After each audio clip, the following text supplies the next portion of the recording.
This is from UNYTE, UNYTE, and this is their Heart Rate Variability, HRV guide.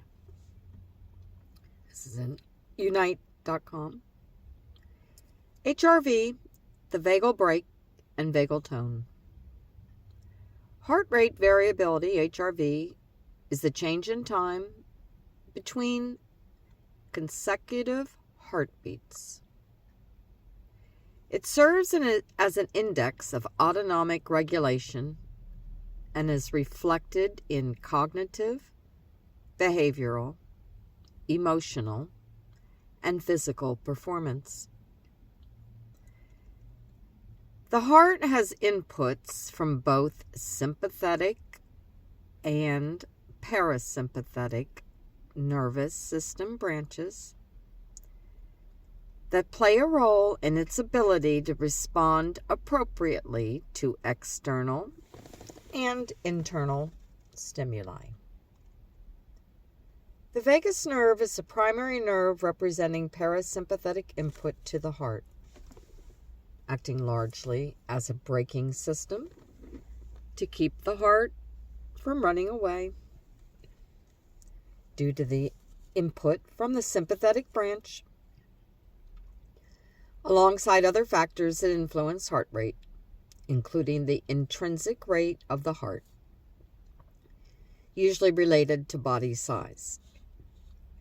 This braking system is coined the vagal brake.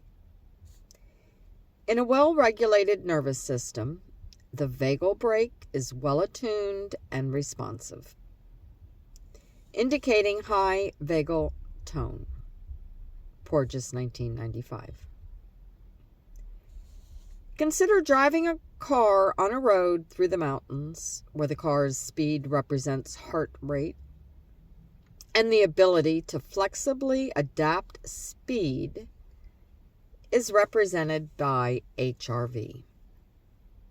Through the journey, you may apply the brakes to anticipate winding corners, or let the brakes go on the downhills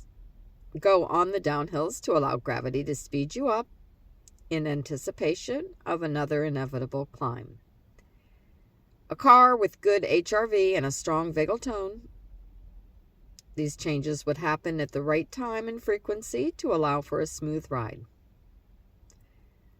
while a car with a poor HRV would struggle to maintain an appropriate speed. Likewise, high HRV is associated with improved autonomic nervous system control or appropriate balance between the interplay of the sympathetic and parasympathetic nervous system.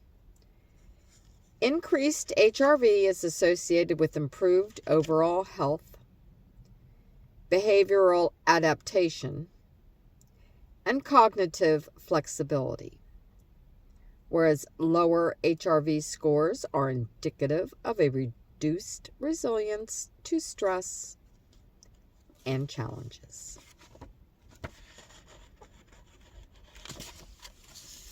HRV and the UNYTE programs. Using a physiological measure of state regulation can be supportive in helping you and your client quantify the changes taking place in their body as a result of using a UNYTE program. Much like HRV, respiratory sinus arrhythmia, RSA, is another way to measure vagal tone. One of the initial studies with the Safe and Sound Protocol, SSP, resulted in increases in RSA scores alongside auditory processing improvements. Furthermore, several studies that are currently in development are using measures of vagal tone to support the efficacy of the SSP in addressing features of Ehlers-Danlos syndrome, PTSD, and anxiety. Variables that affect HRV. HRV is sensitive to a variety of factors such as posture, living habits, and medications.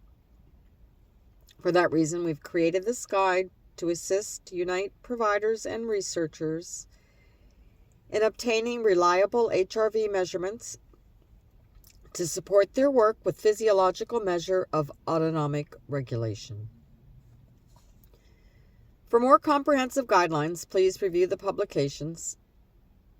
And here are several of the variables to consider when measuring HRV. Age and gender, weight and height, physical activity, sleep, time of last meal, caffeinated beverages, alcohol, nicotine, and recreational drugs, specific medications, movement or controlled breathing during collection. How and when to measure HRV. To best support the delivery of your UNYTE program, consider obtaining HRV measures before, after, and 1 to 2 months following program completion. HRV should be measured while the client is relaxed and in a comfortable setting. Instruct them to sit still with their knees at a 90-degree angle, both feet flat on the floor, hands placed on thighs with palms facing upward and eyes closed. It's important that the client remains still and breathes naturally to avoid artifacts, false points in the data set during collection. Allow the client to acclimate to the posture and setting into a natural breathing rhythm for 5 minutes before recording HRV for an additional 5 minutes. Do not inform the client when recording begins. Note that some devices are better suited for continuous recording, and in these cases, general pre-post program trends should be observed rather than measuring at specific time points. Devices to measure HRV. As HRV offers a window into understanding regulation and internal processes, many in the health and fitness industry utilize the metric to indicate readiness for training, recovery status, and overall health. This has made measuring HRV relatively easy through a common fitness trackers such as Apple Watch, Garmin, HRM Pro, Whoop, Fitbit Sense, Oura Ring, and HeartMath Interbalance, to name a few. In research settings, consider avoiding consumer devices as they often report a proprietary metric, restrict access to raw data, and do not outline the procedures used for artifact correction. An electrocardiogram, ECG, with electrodes, such as the eMotion Ferris device with Maga Electronics in Kuopio, Finland, is the recommended approach.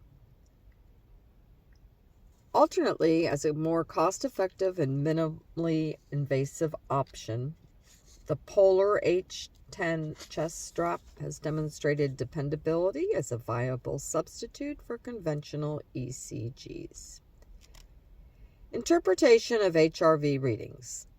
Generally, an increase in HRV is a sign of improved autonomic regulation or vagal tone. Remember that even under ideal circumstances, following best practices, HRV readings do not tell the whole story of an individual's state. Continue to use subjective measures like the ones available through UNYTE assessments, alongside skilled observation and reports from your clients to inform how you adjust program delivery and assess impact.